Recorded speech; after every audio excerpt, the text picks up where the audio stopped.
بالله من الشيطان الرجيم. حرمت عليكم أمهاتكم وبناتكم وأخواتكم وعماتكم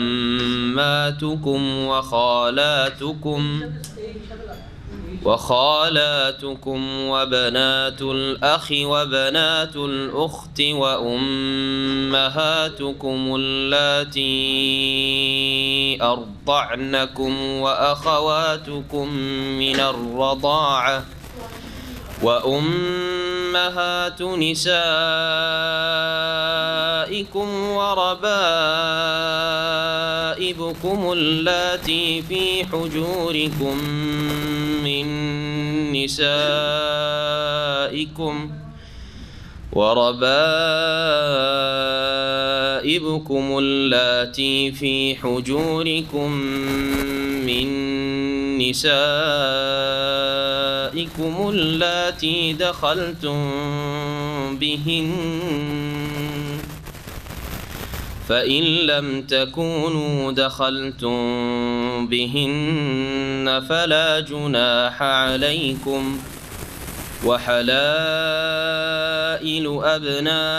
أبنائكم الذين من أصلابكم وأن تجمعوا بين الأختين إلا ما قد سلف إن الله كان غفورا رحيما. والمحصنات من النساء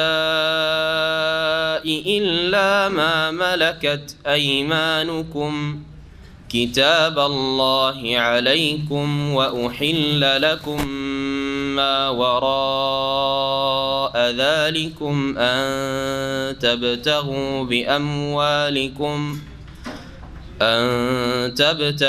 بأموالكم محصنين غير مسافحين فما استمتعتم به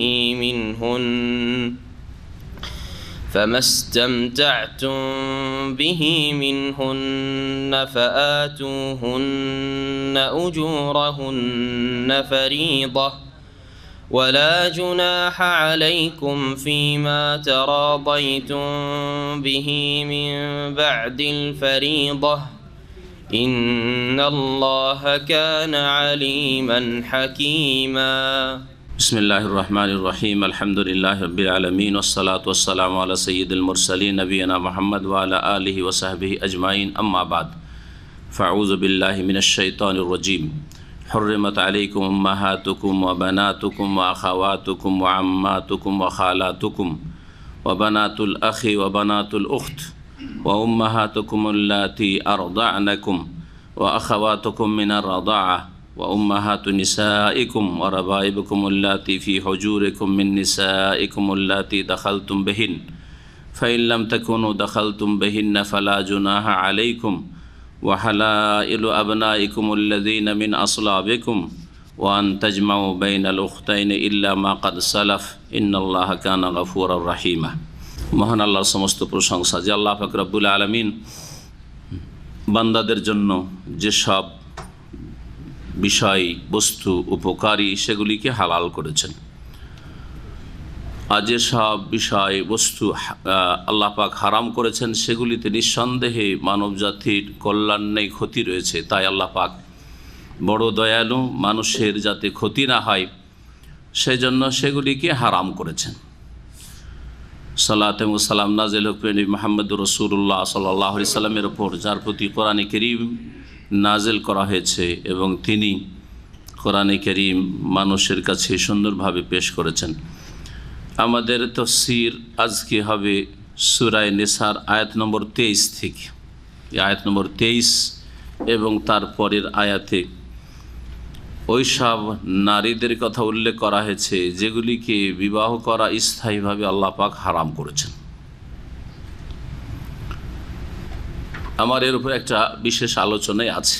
আজকে তাফসীরে ওই আয়াতগুলি আসবে, আর আলোচনায় আছে যেসব নারীদেরকে বিবাহ করা হারাম। আপনারা ইন্টারনেটে পাবেন ওইটি। মহান আল্লাহ ইরশাদ করছেন, হুররিমাত আলাইকুম উম্মাহাতুকুম। হে মানুষ, তোমাদের প্রতি হারাম করা হয়েছে তোমাদের মাদেরকে, তোমাদের যারা মা তাদেরকে হারাম করা হয়েছে বিবাহ করা। যেসব মহিলাদেরকে বিবাহ করা হারাম আল্লাহ পাক বর্ণনা করেছেন, প্রথম যাদেরকে আল্লাহ পাক হারাম করেছেন তারা হচ্ছে মা। মা তো মানুষের একটি হয়, কিন্তু আল্লাহ পাক বহু বচন উল্লেখ করেছেন। তার মানে মায়ের অর্থ হচ্ছে কোরআনে বা হাদিসের ভাষায় মা এবং তার উপরে যারাই আছে ওই শ্রেণীর মা হারাম, মায়ের মা হারাম, নানি, বাপের মা কে দাদি হারাম, তাদের উপরে যতই চলে যাক না কেন কেউ যদি বেঁচে থাকে, মায়ের মা, দাদি, নানি ইত্যাদি সকলকে হারাম করা হয়েছে। তোমাদের প্রতি হারাম করা হয়েছে বা তোমাদের জন্য নিষিদ্ধ করা হয়েছে তোমাদের মায়েদেরকে বিবাহ করা। ওয়া বানাতুকুম, তোমাদের কন্যাদেরকে মেয়েদেরকে বিবাহ করা হারাম করা হয়েছে। ওয়া আখাওয়াতুকুম, তোমাদের বোনদেরকে বিবাহ করা হারাম করা হয়েছে। বোন কারা? বানাত, বানাতের অর্থ বুঝেন। বানাত শুধু মেয়েরাই নয়, মেয়েদেরকে বিবাহ করা যেমন হারাম তেমনি মেয়েদেরকে বিবাহ করা হারাম। ছেলেদের মেয়ে, পতিন, নাতিন, আর কোন অঞ্চলে আপনারা বলেন মেয়ের ঘরের নাতিন আর ছেলের ঘরের নাতিন, সকলকে বিবাহ করা কি করা হয়েছে? হারাম করা হয়েছে। ওয়াইন সাফেল না ওয়াইন সাফেলা, যতই নিচে চলে যাক না কেন। জি, কেউ দীর্ঘ বয়স পেয়েছে আর মেয়ের মেয়ে, মেয়ের ছেলের ছেলে ইত্যাদি, বা ছেলের মেয়ে, সবকে কি করা হয়েছে? হারাম করা হয়েছে। ও আখাওয়াতুকুম, এবং তোমাদের বোনদেরকে বিবাহ করা নিষিদ্ধ করা হয়েছে, হারাম করা হয়েছে। বোন কারা? বোন, প্রথম বোন হচ্ছে আপন বোন, বাপ মা দুই দিক থেকে শরীক বোন, সহোদর বোন। আর 2 নম্বরে হচ্ছে বৈমাতৃয় বোন, সৎ বোন। 3 নম্বরে হচ্ছে বৈপিতৃয় বোন, মায়ের শরীক কিন্তু বাপ ভিন্ন ভিন্ন, বৈপিতৃয়। এই 3 রকমের বোনকে হারাম করা হয়েছে। আর আমাদের সমাজে বাকি বোনগুলি যে আছে, চাচাতো বোন, মামাতো বোন, খালাতো বোন, ফুফাতো বোন, এসবগুলি আমাদের দেশাচার বোন, এগুলি শরীয়তের বিধানে বোন হিসাবে হারাম না। এমন বোন যে বোন বলতে পারেন কিন্তু তাদেরকে বিবাহ করা জায়েজ। আল্লাহ পাক নবী মুহাম্মদ রাসূলুল্লাহ সাল্লাল্লাহু আলাইহি ওয়াসাল্লাম কে সম্বোধন করে বলেছেন সূরা আহজাব, ইন্না আহলানা লাকা আজওয়া, তোমার স্ত্রীরা তোমার জন্য হালাল, এবং বানাতে আম্মিকা, বানাতে আম্মাতিকা, বানাতে খালিকা, বানাতে খালাতিকা, তোমার চাচার মেয়ে মানে চাচতো বোন, তোমার ফুফুর মেয়েদেরকে হালাল করা, তোমার খালার মেয়ে, তোমার মামার মেয়ে, মামাতো বোন, খালাতো বোন, সবকে কি করা হয়েছে? ইন্না আহলানা লাকা, হে নবী তোমার জন্য, তোমার উম্মতের জন্য হালাল করা হয়েছে।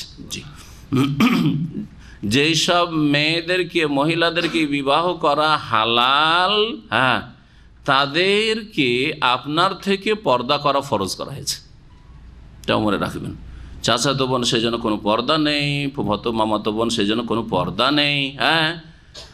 নির্জনে গল্প সল্প করে অথবা তাদের সাথে সফর করে, ভ্রমণ করে, সে নেকির সফর, হজ উমরা সফর হোক অথবা এমনি কোনো বৈধ সফর হোক, যে কোনো সফর হোক না কেন, জায়েজ নয়। তারা এইসব মহিলার যাদেরকে বিবাহ করা স্থায়ীভাবে হারাম নয়, অস্থায়ী হারাম অথবা হারাম নয়, কখনো হারাম নয়, ওই সব মহিলাদের মাহরাম ওই পুরুষ হতে পারে না। যখন মাহরাম নয় তখন নির্জনতাও জায়েজ নয়। কোনো জায়গায় একা কথা বলা অথবা একাই বসে থাকা, নির্জনতা অবলম্বন করাও জায়েজ নয়, যদিও সৎ উদ্দেশ্য হোক না কেন। আমার তো চাচাতো বোন, আমি নিয়ে যাচ্ছি ডাক্তারখানা নিয়ে যাচ্ছি, না, জায়েজ নয়। ডাক্তারখানা নিয়ে যাচ্ছেন আপনি একই রিক্সাতে, অথবা নির্জনে একই কারে আছেন 2 জন, আপনার চাচাতো বোন, মামাতো বোন, খালাতো বোন, জায়েজ নয়। তো বোন মানে বুঝতে পারলেন, তাই না? জি। ওয়া আম্মাতুকুম, এবং তোমাদের ফুফুদেরকে কি করা হয়েছে? হারাম করা হয়েছে বিয়ে করা। ও খালাতুকুম, তোমাদের খালাদেরকে বিয়ে করা হারাম করা হয়েছে, আপন খালা হোক, সৎ খালা হোক, অথবা বই পিতৃ বইমাতৃ যাই হোক না কেন, এইরকম ফুফুর ক্ষেত্রে। ওয়াবানাতুল আখি, আর তোমাদের ভাইজি ভাস্তি, ভাতিজিকে বিবাহ করা হারাম করা হয়েছে। ওয়াবানাতুল উখতি, এবং ভাগ্নি কি, ভাগ্নির মেয়েকেও, যত নিচে চলে যাক না কেন ওই রকম ভাতিজি ভাতিজির মেয়েকে করা হারাম করা হয়েছে। ওয়া উম্মাহাতুকুম আল্লাতী আরদানাকুম, এই পর্যন্ত কয়জন ব্যক্তির কথা উল্লেখ করলেন যাদেরকে বিয়ে করা হারাম করা হয়েছে, একটু দেখুন। মাকে হারাম করা হয়েছে, মেয়ে হারাম করা হয়েছে, বোন হারাম করা হয়েছে, ফুফু হারাম করা হয়েছে, খালা হারাম করা হয়েছে, আর ভাইজি হারাম করা হয়েছে, আর ভাগিনী হারাম করা হয়েছে। কতটি হলো? তারপরে দেখেন উম্মাহাতুকুম আল্লাতী আরদানাকুম, আর ওই সব তোমাদের মায়েদেরকে হারাম করা হয়েছে যারা তোমাদেরকে স্তন্য দান করেছে, দুধ পান করিয়েছে, অর্থাৎ তোমাদের দুধ মাকে বিয়ে করা হারাম করা হয়েছে। এমন দুধ মা, যেই দুধ মা শরীয়তের দৃষ্টিতে দুধ মা হওয়া সাব্যস্ত, অর্থাৎ কমপক্ষে 5 ঢোক পান করিয়েছে।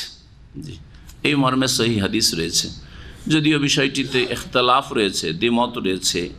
একদল বলছেন যে 1 ঢোক খেলেও দুধ মা হয়ে যাবে, সুতরাং হারাম হয়ে যাবে। 1 ঢোক 2 ঢোক খেলেও, ঢোক বলেন তো আপনারা, তাই না? বলেন না?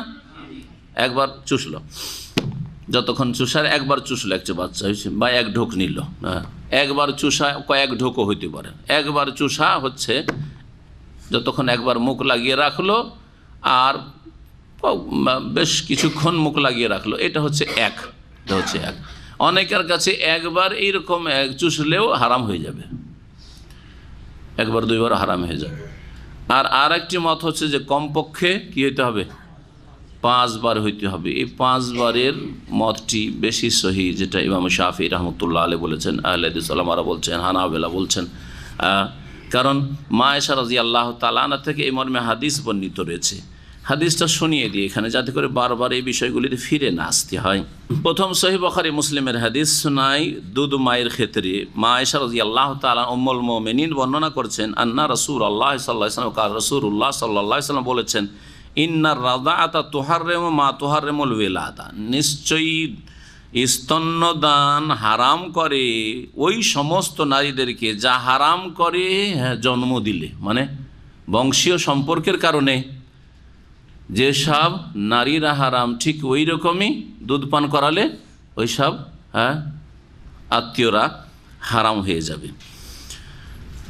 সহিহ মুসলিমে রয়েছে ইয়াহরুমু মিনার রাদাআতি মা ইয়াহরুমু মিনান নাসাব, দুধ পানের কারণে ওই সব নারীরা হারাম হয়ে যাবে যেই সব নারীরা বংশীয় সম্পর্কের কারণে হারাম। তো বংশীয় সম্পর্কের কারণে মা হারাম, দুধ মা হারাম, মেয়ে হারাম, দুধ মেয়ে হারাম, ঠিক না? বোন হারাম, দুধ বোন হারাম, ঠিক না? তারপরে খালা হারাম, দুধ খালা হারাম, ফুফু হারাম, দুধ ফুফু হারাম। বোঝা গেছে না? যায় নাই? জি, এইভাবে আর কি একটি কায়দা, নীতিমালা, যে বংশীয় সম্পর্কের কারণে যেসব মহিলারা হারাম, মানে যেসব মহিলাদেরকে বিবাহ করা হারাম আপনার জন্য, ঠিক তেমনি দুধ পানের কারণে ওই রকম আত্মীয় মহিলারা। আচ্ছা, কত পরিমাণ এখন দেখেন। বলছেন ইমাম ইবনে কাসির রাহমাতুল্লাহ আলাইহি, ওয়ালা ইয়াহরুমু আকাল্লা মিন 5 রাদাত, 5 বারের কম যদি পান করাই তাহলে তাতে হারাম হবে না। লেমা সাবাতা ফি সহিহ মুসলিম, কারণ সহিহ মুসলিমেই প্রমাণিত হাদিস রয়েছে আন আয়েশা রাদিয়াল্লাহু আনহা, আয়েশা রাদিয়াল্লাহু আনহা থেকে তিনি বলছেন, কানা ফিমা উনজিলা মিনাল কোরআন, প্রথমত কোরআনে কারীমে নাজেল হয়েছিল 10 রাদাত, যে 10 বার পান করাইতে হবে, 10 বার পান করাইতে হবে, তাহলে কি হবে, দুধমা সাব্যস্ত হবে, বা স্তন্যদানের কারণে তখন ওই বংশের মেয়েরা, মহিলারা হারাম হবে 10 বার। আর 1 বারের সংজ্ঞা বললাম একটু আগে, কি বললাম, যে 1 বার বাচ্চা শিশু কি করলো, মুখ লাগালো, আর তারপরে যতক্ষণ মুখ টানলো না, মুখ সরালো না, এটা হচ্ছে 1 বার। জি হ্যাঁ, 1 বার মুখ লাগিয়ে কিছুক্ষণ পান করলো, ছেড়ে দিল, মুখ টেনে নিল, তারপরে আবার লাগালো, দ্বিতীয়বার শুরু হলো, এটা হচ্ছে সংজ্ঞা। এই একটা শর্ত। আর একটা শর্ত হচ্ছে যে স্তন্যদানের বয়সে হইতে হবে, দুধ পানের বয়সে হইতে হবে। সেটা হচ্ছে কতদিন? 2 বছর, কে বলল 2.5 বছর। আল্লাহ বলছেন সূরার ওয়াফিসালুহু ফি আমাইন, স্তন্য দান করে দুধ ছাড়াতে হবে 2 বছর, আমাইন 2 বছরে। আর এক আয়াতে আল্লাহ বলছেন ওয়াহামলুহু ওয়াফিসালুহু 30 শাহরা, গর্ভধারণ এবং দুধ পান করানো এবং দুধ পান করিয়ে দুধ ছাড়ানোর সময়সীমা হচ্ছে 30 শাহরা, 30 মাস। তাহলে এই এক আয়াতে বলা হলো 30 মাস। 30 মাসে দুটো কাজ করতে হবে, একটা হচ্ছে গর্ভধারণ আর একটা হচ্ছে দুধ পান করানো। আর এক আয়াতে বলা হলো ফিসালুহু ফি আমাইন, শুধু একটি বিষয় উল্লেখ করা হচ্ছে, দুধ পান করাবে কতদিন? 2 বছর। 2 বছর মানে কত মাস? 24 মাস। এই জন্য দুইটো আয়াতের সমন্বয়ে ওলামারা ইস্তিমবাত করেছেন যে সর্বনিম্ন গর্ভধারণের সময়সীমা হচ্ছে, পিরিয়ড হচ্ছে 6 মাস। 6 মাস কমপক্ষে গর্ভধারণ করতে হবে, তাহলে সেটা শরীয়ত সম্মত ওই স্বামীর হবে। 6 মাসের কমে যদি কোনো মহিলা বাচ্চা পয়দা করে দেয়, 5 মাসে 4 মাসে বাচ্চা পয়দা হয়ে গেল, আর বললো যে এটা স্বামীর, বিয়ে হওয়ার 5 মাস হয়েছে, 6 মাস হয়নি, আর তারপরে বাচ্চা হয়ে গেল, 4 মাস হয়েছে আর বাচ্চা হয়ে গেল, জি হ্যাঁ, তারপরে মহিলা বলছে যে এটা আমার স্বামীর, মানা যাবে? মানা যাবে না, শরীয়তেও মানা যাবে না, আর স্বামীও, আমার স্বামীর অধিকার রয়েছে অস্বীকার করার, এটা ওই স্বামীর বাচ্চা নয়। এইরকম ঘটনা ঘটে থাকে। যখন আল কাসিমে ছিলাম 1994 ছিলাম, 93-94, তো সেখানে একটি এইরকম মাসালা, আসলে একজন লোক ছুটি গেছে, ছুটি যাওয়ার পরে ছুটি থেকে আসা তার 4.5 মাস হয়েছে আর বাচ্চা হয়ে গেছে। কি বুঝলেন? ছুটি গেল, তার মানে স্বামী স্ত্রী মিলন হইল, ঠিক না? আর আসার পরে ছুটিতে বেশি দিন থাকেনি, ছুটিতে গেছে যদি প্রথম দিন থেকে ধরা হয় তো টোটাল তার 4.5 মাস হচ্ছে, 4.5 মাস হচ্ছে, আর ওই সময় বাচ্চা হয়ে গেছে। মহিলা বলছে যে এটা আমার স্বামীর, কারণ আমার স্বামী ছুটিতে এসেছিল। চলবে না, ওই স্বামীর না এটা। তাহলে আগেই কারোর সাথে ব্যভিচারে লিপ্ত হয়েছে, গর্ভধারণ করেছে, তারপরে তার স্বামী। সর্বনিম্ন গর্ভধারণের সময় হচ্ছে 6 মাস, আর সর্বঊর্ধ্বে সাধারণত 9 মাস, 10 মাস হয়, 8 মাসও হয়, কিন্তু এর ব্যতিক্রমও হতে পারে, বেশিও হলে হতে পারে। এইরকম শরীয়তে কোনো বাধা ধরা সময় নেই যে এতদিনই শুধু গর্ভধারণের ম্যাক্সিমাম সব। তো 6 মাস যখন চলে গেল, বাঁচলো কতদিন? 30 মাসের মধ্যে 6 মাস চলে গেল, বাঁচলো 24 মাস। বাকি 24 মাসে 2 বছর, 2 বছর কি করবে? দুধ খাওয়াবে। ওয়াফিসালুহু ফি আমাইন, অন্য আয়াতে আছে 2 বছর দুধ পান করাইতে হবে। সমন্বয় হলো? জি। 2 বছরের বেশি দুধ পান করানোর জন্য বাধ্য করা যাবে না মহিলাকে। কিন্তু অনেকেই প্রশ্ন করে, এর জবাবটা আজকে দিয়ে দিই তাফসিরে, যে 2 বছর পার হওয়ার পরে নিজের ছেলেকে, মেয়েকে, শিশুকে দুধ পান করাতে পারবে কিনা? পারবে, মায়ের দুধ পান করবে, কোনো বাধা নেই ক্ষেত্রে। কিন্তু এক শ্রেণীর লোকেরা কোরআন হাদিস ওইভাবে বুঝেও না, আর ফিকহ বুঝে না, জানতে পারবে হ্যাঁ কোরআনে আল্লাহ বলেছে 2 বছর, সুতরাং 2 বছর বেশি পান করা হারাম বলেছে। 2 বছর তার অধিকার, এখানে হক বয়ান করা হয়েছে, বুঝা গেছে না? একজন অতিথির হক হচ্ছে যে 3 দিন তার কি করবেন? আতিথ্য করবেন। 3 দিন আপনাকে খাওয়াইতে হবে একজন মুসলিম হিসাবে। কিন্তু 3 দিনের পরে যে আমি খাওয়ানো সারা বছর খাওয়াবো, আমি লজিং খাওয়াবো, চলবে না? হ্যাঁ, এটা ন্যায্য অধিকার যে আপনার কাছে 3 দিন খেতে পাবে। আপনার বাড়ি কোনো মেহমান এসে 3 দিন তার থাকার অধিকার আছে, খাওয়ার অধিকার আছে, আর অতিরিক্ত সে হচ্ছে নফল। ঠিক ওই রকমই মায়ের বিষয়টি। স্বামী স্ত্রীতে ঝগড়া হইলো, আর বাচ্চার বয়স 1 বছর হয়েছে, স্ত্রী রাগ করে বাপের বাড়ি চলে গেল, বলে আমি তো তোমার ছেলেকে আমি দুধ খাওয়াবো না, বাধ্য করা হবে দুধ খাওয়াতে। হ্যাঁ, অথবা এর বিপরীত, স্বামী স্ত্রীতে ঝগড়া হলো আর বাচ্চা কেড়ে নিয়ে চলে আসলো। এইরকম জুলুম করে জালেমরা, তালাক দিলে বাচ্চা কেড়ে নিয়ে চলে আসো, 1 বছর বাচ্চা, না জায়েজ নাই। তার ন্যায্য অধিকার রয়েছে ওই মহিলার, এবং এই ছেলের অধিকার রয়েছে দুধ পান করা। সুতরাং এখানে সরকার বাধ্য করবে, আদালত বাধ্য করবে ওই পুরুষকে যে তুমি 2 বছর তার মায়ের কাছে রাখো, দুধ পান করতে দাও। জি, এই বিষয়গুলি উদ্দেশ্য করা হয়েছে আয়াতে। এটা উদ্দেশ্য করা হয়নি যে 2 বছরের বেশি সময় হয়ে যাওয়ার পরে যদি বাচ্চা দুধ পান করে তো হারাম হয়ে যাবে, এইরকম বিষয় নয়। আসলে প্রথম নাজিল হয়েছিল কি, যে 10 বার পান করাবে, তাহলে কি হবে? দুধমা সাব্যস্ত হবে। তারপরে এই বিষয়টি মনসুখ হয়ে যায়। আশরাদাতিন মালুমাতিন ইউহাররিমনা, 10 বার যদি পান করায় তাহলে হারাম করবে। সুম্মা নুসিখনা বিখামসে মালুমাত, তারপরে 5 বার পান করার বিধান দ্বারা এই 10 বারের বিধানটিকে মনসুখ, রহিত করে দেওয়া হয়েছে। ফাতুফিয়া নবী সাল্লাল্লাহু আলাইহি ওয়াসাল্লাম, অতঃপর নবী সাল্লাল্লাহু আলাইহি সাল্লামের ইন্তেকাল হয়ে গেছে। ওয়াহুন্না ফিমা ইউকরা মিনাল কোরআন, আর তা কোরআনে তেলাওয়াত করা হইতো। মা আয়েশা রাদিয়াল্লাহু তাআলা আনহা বলছেন যে কোরআনে কারীমে এই বিষয়টি নাযিল হয়েছিল। ওয়া উম্মাহাতুকুম আল্লাতী আরদানাকুম খামসু রাদাআতিন, এইভাবে আয়াত নাযিল হয়েছিল। হ্যাঁ, খামসু রাদাআত মানে 5 বার পান করাবে। তার ধারণায় নবী সাল্লাল্লাহু আলাইহি ওয়াসাল্লামের ইন্তেকালের পরেও এই আয়াতের অংশ ছিল, কিন্তু অন্যান্য সাহাবায়ে কেরামগণ বলছেন যে না, এর তেলাওয়াত রহিত হয়ে গেছে। হ্যাঁ, খামসু রাদাআত কথাটি যে কোরআনে ছিল সে তার তেলাওয়াত কি হয়ে গেছে, মনসুখ হয়েছে। কোরআনে কোথাও খামসু রাদাআত শব্দ বা বাক্য নেই, তবে হুকুম বহাল আছে। আর এটাও মনসুখ রহিতের একটি পদ্ধতি, যে তেলাওয়াত হয়তো মনসুখ হয়ে গেছে, নেই কোরআনে কারিমে। হ্যাঁ, আয়াত পঠিত নয়, হ্যাঁ কোরআনে কারিম মুসাফির অন্তর্ভুক্ত নয়, কিন্তু হুকুম কি আছে, বহাল আছে। যেমন রজমের বিধান, হ্যাঁ যদি বিবাহিতা জেনায় লিপ্ত হয় তাহলে শাস্তি হচ্ছে পাথর মেরে সংসার করা, হ্যাঁ মৃত্যুদণ্ড। এটা কোরআনে কারিমে ছিল, সূরা আহজাবে ছিল, হ্যাঁ আশ-শাইখু ওয়াশ-শাইখাতু ইযা জানায়া ফারজুমুহুমা আলবাত্তাতা। কিন্তু এই আয়াতের কি মনসুখ করা হয়েছে, তিলাওয়াত রহিত করা হয়েছে। কোরআনে কারিমে এই আয়াত পাবেন না, এটা হাদিস থেকে আয়াতটা এইভাবে নাযিল হয়েছিল, আমি বললাম, বা তাফসীর কিতাবাদিতে রয়েছে।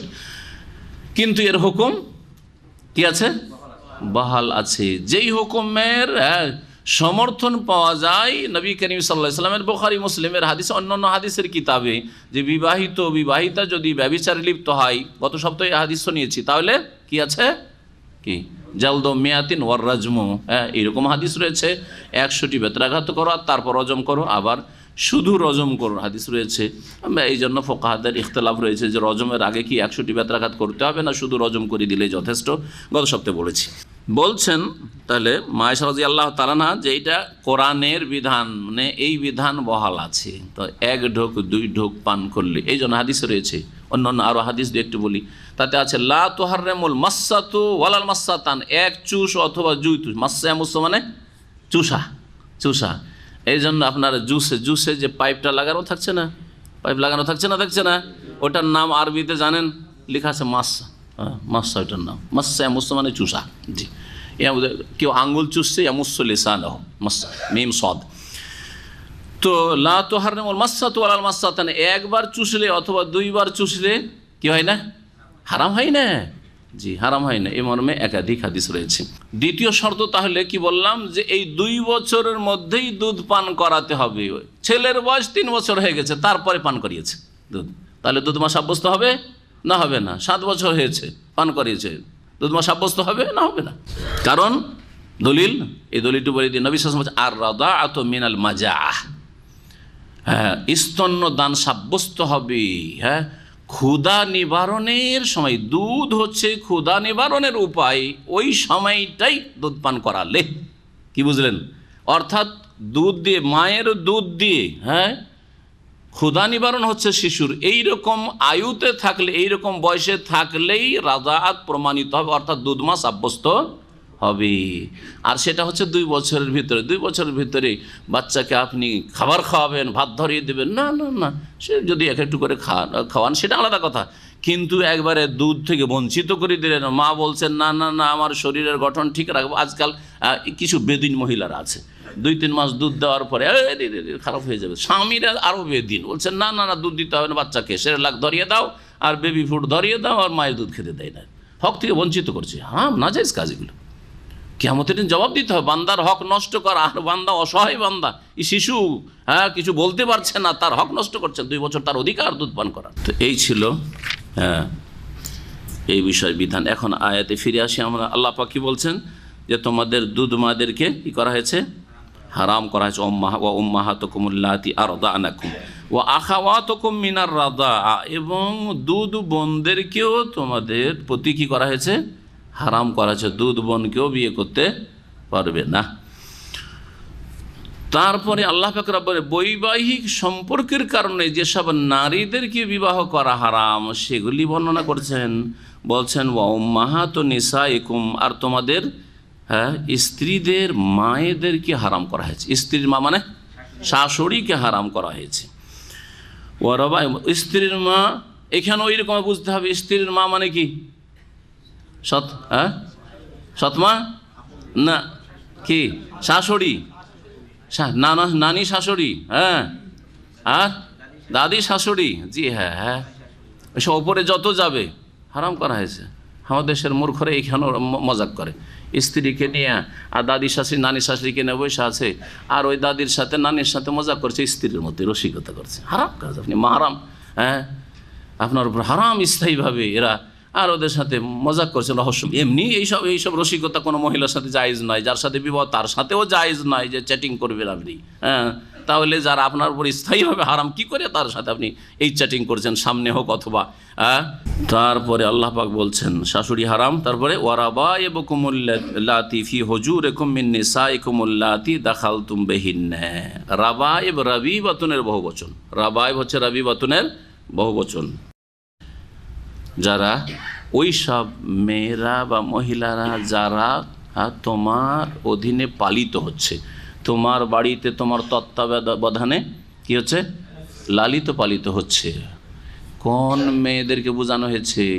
আপনি একটা মহিলাকে বিয়ে করলেন, তার আগের স্বামীর হ্যাঁ হ্যাঁ ওরসজাত এক মেয়ে ছিল, তখন যখন বিয়ে করলেন ওই মহিলাকে, তখন ওই মেয়েটিকে সাথে করে নিয়ে আপনার বাড়িতে আসলো। আসে না অনেক মহিলা আসছে, ঠিক আছে তোমাকে বিয়ে করব আমি বা বিয়ে বসবো, কিন্তু আমার যে মেয়েটা আছে একে আমি সাথে নিই, আগের স্বামীর মেয়েটা আছে একে ছেড়ে আমি থাকতে পারবো না, একে যদি সঙ্গে নিয়ে থাকতে দাও, হ্যাঁ তোমার বাড়িতে রাখো, তাহলে আমি বিয়ে করব।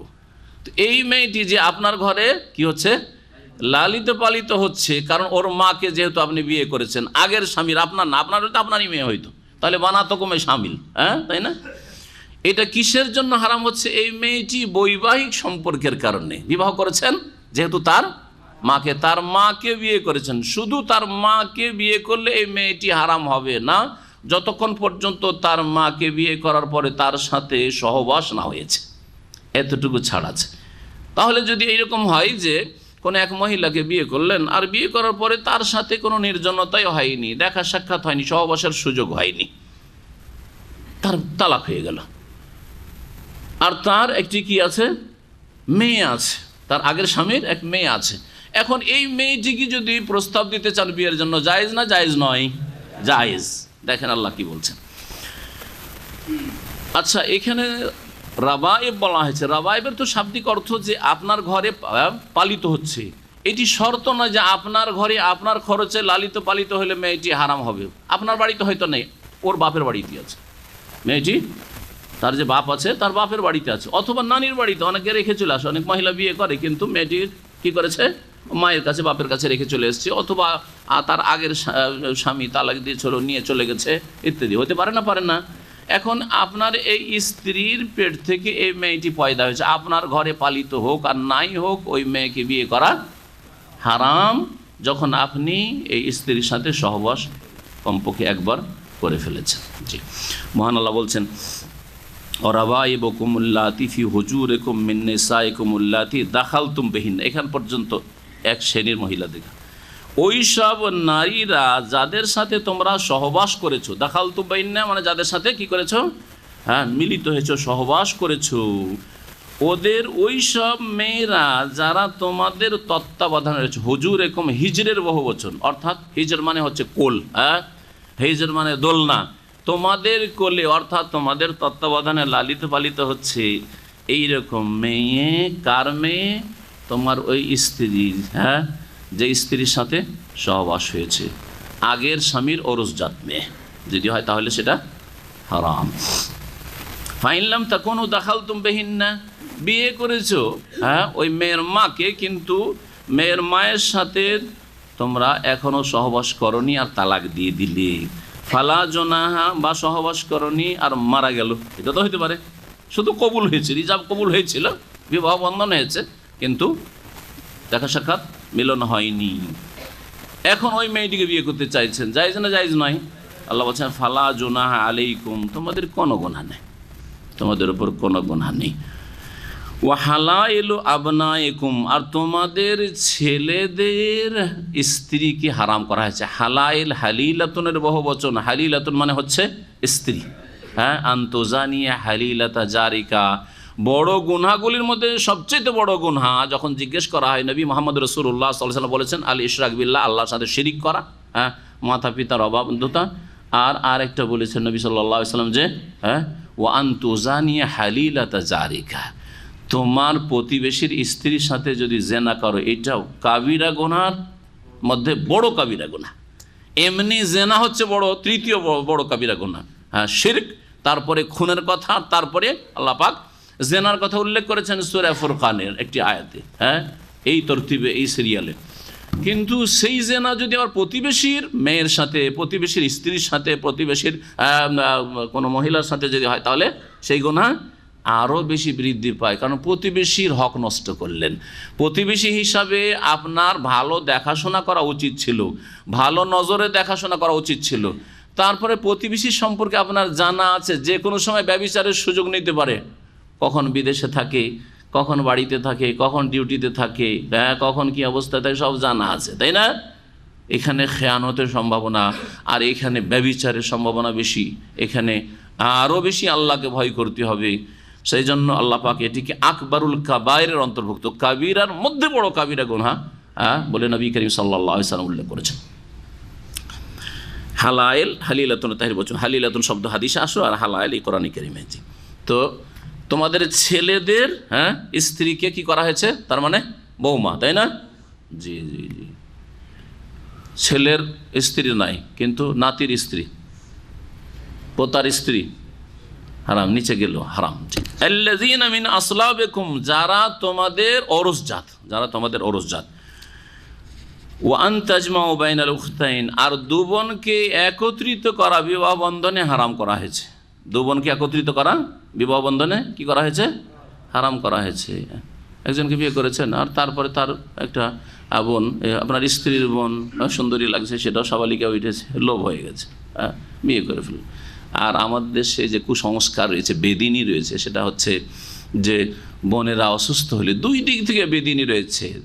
জামাইয়ের ঘরও বেদিনী রয়েছে, আর শ্বশুরের ঘরও বেদিনী রয়েছে, যার ফলে এই অঘটনগুলি ঘটে অধিকাংশ ক্ষেত্রে। মেয়ে অসুস্থ হয়েছে, মেয়ের মা, মেয়ের বাবা বলে, যা তা তোর বোন তো অসুস্থ, সাবালিকে মেয়েকে পাঠিয়ে দিল, যা বাড়ির দেখাশোনা করগে, একটু তাদের পাকশাক করে দেগা, পাঠিয়ে দিল।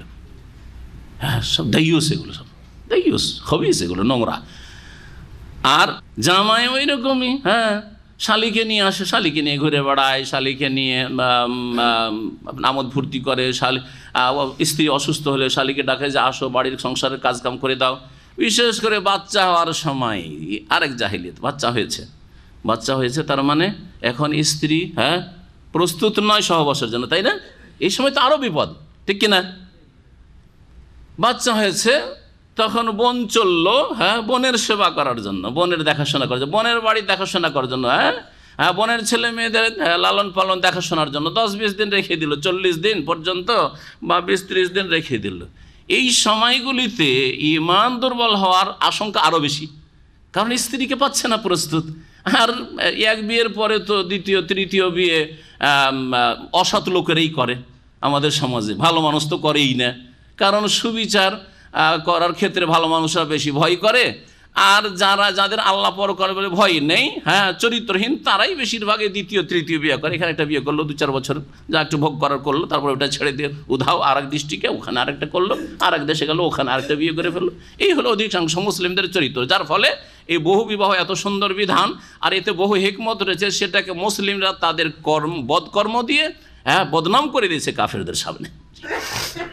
আর প্রচার মাধ্যম তো ওইটা পড়ে লেগেই আছে এসবের বিরুদ্ধে। দুই বোনকে একত্রিত করা হারাম। দাম্মামে এক লোক ছিল, সে হোটেলের মালিক, নোংরা লোক, সে দুই বোনকে বিয়ে করা আছে। এইভাবেই স্ত্রীর বাচ্চা হয়েছে, ওই সময় খেদমতের জন্য এসছে, ও প্রেমে লিপ্ত হয়ে গেছে, ব্যভিচারে লিপ্ত হয়েছে, তারপরে ও স্ত্রীর বোনকেও শালিকেও বিয়ে করে ফেলেছে। জি হ্যাঁ, আরও বেশ কিছু ঘটনা এরকম, যাদেরকে জানি কাছে থেকে, এই হবিসগুলো খবরে এইরকম একটা ঘটনা তাও শুনেছি। এটা সৌদি আরবে থাকে বাংলাদেশের মানুষ, আর দেশে তো এইরকম বহু আছে। এরা হচ্ছে মুরতাদ, কারণ কোরআন অস্বীকারী। হারামকে কেউ যদি হালাল মনে করে নেই, তাহলে সেই ব্যক্তি অথবা হারাম কাজ করে, তাকে জানানো হলো যে এটা হারাম, তারপরে তাদের থেকে বিরত যদি না হয়, সেই ব্যক্তি মুসলিম নয়। ওয়াইন সাল্লাহ সামা, যদিও নামাজি হয়, যদিও রোজাদার হয়, যদিও যাকাত দানকারী হয়, যতই পরহেজগারি দেখাক না কেন, সেই ব্যক্তি মুরতাদ, মুসলিম নয়। জি হ্যাঁ, এত সহজ বিষয় নাই। ওয়ান তাজমাউ বাইনাল উখতাইন, দুই বোনকে একত্রিত করা আল্লাহ পাক কি করেছেন? হারাম করে, ইল্লা মা কাদ সালাফ, তবে যা অতীতে হয়ে গেছে মূর্খতার জাহিলিয়াতের যুগে সেটা ভিন্ন বিষয়, সেটা ব্যতীত। কারণ তখন কোরআন কারীম নাজিল হয়নি, কোরআনের বিধান জানতেন না, হয়ে গেছে, এখন সতর্ক হয়ে যাও। ইন্নাল্লাহ কানা গাফুরার রাহিমা, নিশ্চয়ই আল্লাহ পাক রব্বুল আলামিন চরম মার্জনাকারী, পরম দয়ালু, গফুর রাহিম। এখানে কয়টা বর্ণনা করা হলো? দুধ বনের পরে বৈবাহিক সম্পর্কের কারণে কতজনকে হারাম করা হয়েছে? 7 জনকে দেখলেন। হ্যাঁ, বংশীয় সম্পর্ক, রক্তের সম্পর্কের কারণে 7 জন নারী আপনার উপর হারাম, ঠিক না? 7 শ্রেণীর নারীরা আপনার জন্য হারাম। ঠিক তেমনই আব্দুল্লাহ বিন আব্বাস রাদিয়াল্লাহু তাআলা বলছেন, তার ভাষায় শোনাই, তাফসীর ইবনে জারির তাবারিতে রয়েছে, আন ইবনে আব্বাস রাদিয়াল্লাহু আনহুমা, আব্দুল্লাহ বিন আব্বাস রাদিয়াল্লাহু তাআলা আনহু প্রখ্যাত সাহাবী বর্ণনা করছেন, ইয়াহরুমু মিনান নাসাবে সাবউন, বংশীয় সম্পর্কের কারণে 7 প্রকারের নারীরা হারাম হবে। ওয়া মিনাস সিহরি সাবউন, আর বৈবাহিক সম্পর্কের কারণে সাবউন, 7 শ্রেণীর মহিলারা কি হবে? হারাম হবে। তাহলে এই 7টা পুরা করা যাক। সুম্মা কারা, তারপরে এই আয়াত তেলাওয়াত করলে, হুররিমাত আলাইকুম উম্মাহাতুকুম ওয়া বানাতুকুম, যে আয়াতের তাফসীর চলছে। প্রথম আল্লাহ কি বলেছেন? শাশুড়ি হারাম করা হয়েছে। তারপরে রবিবা, অর্থাৎ তোমার স্ত্রীর, আগের স্বামীর ঔরসজাত মেয়েকে, যে স্ত্রীর সাথে সহবাস হয়েছে অলরেডি, হারাম করা হয়েছে। 2, 3 নম্বর হচ্ছে তোমাদের ছেলেদের স্ত্রীকে, বৌমাকে হারাম করা হয়েছে। 4 নম্বর হচ্ছে ওয়ান তাজমাউ বাইনাল উখতাইন, 2 বোনকে একত্রিত করা হারাম করা হয়েছে। 2 বোনকে একত্রিত করা হারাম। এই হরমাতটি, এই হারামের বিধানটি স্থায়ী নয়, অস্থায়ী, তাই না? বাকিগুলো স্থায়ী, কিন্তু বাকিগুলো স্থায়ী, চিরকাল হারাম। যেমন শাশুড়িকে, আচ্ছা শাশুড়িকে বিয়ে করার ক্ষেত্রে মনে রাখেন, মেয়ের ক্ষেত্রে কোন মেয়ে? আপনার স্ত্রীর আগের স্বামীর ঔরসজাত মেয়ে, একে বিবাহের ক্ষেত্রে হারামের জন্য একটা শর্ত রয়েছে, কি? স্ত্রীর সাথে সহবাস হয়েছে। কিন্তু শাশুড়ি, আপনি এক মেয়েকে বিয়ে করলেন, বিয়ে করার পরে তার সাথে দেখা না, সাক্ষাৎ নেই, সহবাস নেই, তারপরে তার শাশুড়ি যুবতী আছে, বিধবা, শাশুড়িকে পাইগাম, চলবে না? জি হ্যাঁ, চলবে না। ঠিক ওই রকম, এই জন্য একটা বিধানের ক্ষেত্রে শুধু আল্লাহ বলে দিয়েছেন যে এই ক্ষেত্রে সহবাসের বিষয়টি এখানে শর্ত রয়েছে, বাকি অন্য বিষয়গুলো তো না। বৌমা, আপনার ছেলে বিয়ে করলো, বিয়ে করার পরে ওর সাথে দেখা না, সাক্ষাৎ নেই, সহবাস নেই, তারপরে আপনার ছেলে ছেড়ে দিল, বিয়ে করতে পারবেন? হ্যাঁ, অনেকেই হয়তো ছেলে খারাপ, ছেলে বৌমাকে ছেড়ে দেয়, বৌমাকে খুব পছন্দ করে, হয়তো শ্বশুর খুব পছন্দ করে যে এই বউকে ছাড়া যাবে না, এখন লোভ হয়ে গেল যে যাক তুই রাখলি না তো আমি রাখবো, আমি বিয়ে করবো, জায়েজ না? হারাম। বোঝা গেছে? হারাম। যতই ভালো নিয়ত হোক না কেন, আল্লাহ হারাম করেছেন। জি জি। কেন এই যে হারামগুলি কেন করেছেন, কোনোদিন চিন্তা করেছেন? হেকমত কি? আল্লাহ পাকের বিধানের প্রত্যেকটিতে তত্ত্ব রয়েছে, রহস্য রয়েছে, হেকমা রয়েছে। হেকমত কি? যখন আপনি আপনার ছেলে ছেড়ে দিল আর বিয়ে করলেন, তখন ছেলের সাথে সম্পর্ক ভালো থাকবে না খারাপ? এবার বুঝেছেন? কারণ কেউ চায় না যে আমার স্ত্রীকে কেউ, যাকে আমি ভোগ করেছি সে ভোগ করুক, ঠিক না? চাই, এটা মানুষের প্রকৃতি। কিন্তু আর একটা মাসালা বলি, আল্লাহ পাক বাপের স্ত্রী, গত সপ্তাহের আয়াতে এসেছিল, ওয়ালা তানকিহু মা নাকাহা আবাউকুম মিনান নিসা, যেই নারীদেরকে তোমাদের বাপ দাদারা বিয়ে করেছে, নানা বিয়ে করেছে, তাদেরকে তোমরা বিয়ে করতে পারবে না। অর্থাৎ সৎ মাকে, সৎ দাদিকে, সৎ নানিকে, এদেরকে বিয়ে করতে পারবে না। কেন পারবে না? কারণ তোমার বাপ যদি বেঁচে থাকে আর তালাক দিয়ে দেয়, আর তুমি সৎ মাকে বিয়ে করছো, সৎ মা, ঠিক না? তো বাপের সাথে সম্পর্ক থাকবে, ছিন্ন হয়ে যাবে। সিলাতুল আরহাম, আত্মীয়র সাথে সম্পর্ক বজায় রাখা, বহাল রাখা ফরজ, বড় ফরজ, একটি বড় ফরজ। সম্পর্ক বিচ্ছিন্ন হয়ে যাবে। আচ্ছা, বাপ মারা গেছে, সৎ মা বিধবা, যেন বাপ নেই, করা যাবে? কেন করা যাবে না? কারণ এটা আপনার বাপকে তার ইন্তেকালের পরে কষ্ট দেওয়া। সে জানতে পারছে না, কিন্তু যদি জানে আর কিয়ামতের দিন জানবে, তাহলে তার কষ্ট হবে না? আর এমন ভালো আচরণ করলেন যে আপনার বাপ যেই নারীকে উপভোগ করেছে, সেই নারীকে আপনি উপভোগ করবেন, এটা আপনি আত্মীয়তার যে গাঢ় একটা সম্পর্ক আছে তার পরিপন্থী কাজ করলেন। সুতরাং এইসব হিকমতের কারণে কি করা হয়েছে? হারাম করা হয়েছে। দুই বোনকে একত্রিত, চার মেয়ে চার স্ত্রী রাখতে পারবো, কিন্তু দুই বোনকে বিয়ে করতে পারবো না, এর বাহিক মত কি? সতীনে খুব মহব্বত থাকে, তাই না? থাকে না? সতীনে মহব্বত হয় না? হ্যাঁ, সতী যতই ওলিউল্লাহ হোক না কেন, আল্লাহর ওলিয়া হয়ে যাক না কেন, নেক হয়ে যাক না কেন, তারপরেও একটা কি আছে, ঈর্ষা আছে। হ্যাঁ, সতীনকে বরদাস্ত করে নেওয়া যায় না। সতীন বেশি সুখী থাকবে, এটা বরদাস্ত করা মানুষের স্বভাবের, হ্যাঁ, প্রকৃতির খেলাফ, তাই না? জি, এই জন্য একই বাড়িতে রাখবেন, একই অন্য বিয়ে করবেন, আলাদা আলাদা বাড়ি করে দেন। বেশি দেখা সাক্ষাৎ হবে না, কম সম দেখা সাক্ষাৎ হবে, মাঝে মধ্যে মেল মহব্বতটা ভালো থাকবে। জুর গিব্বান তাজদাদ হুব্বান, আরবিতে একটি প্রবাদ আছে, মাঝে মাঝে সাক্ষাৎ করো তাহলে ভালোবাসা বৃদ্ধি পাবে। বুঝছেন না? কথা সত্য একবারে। জোর গিব্বান তাজদাদ হুব্বান, মাঝে মাঝে দেখা সাক্ষাৎ করো, ভিজিট করো, তাহলে কি থাকবে? ভালোবাসা বেশি থাকবে। আর যত ঘন ঘন দেখা সাক্ষাৎ করবেন তত কলহের, হ্যাঁ, বিবাদের, মনোমালিন্যের সম্ভাবনা আছে। আছে না নেই? একই রুমে থাকছেন, ওই জন্য খুব গাঢ় বন্ধু ছিল, অন্য রুমে ছিল, তার সাথে কত যে খাতির, হ্যাঁ, প্রতিদিন গিয়ে তার কাছ থেকে খেয়ে দিয়ে আসতেন, বা সপ্তাহে 2বার 3বার যেতেন, খুব খাতির ছিল।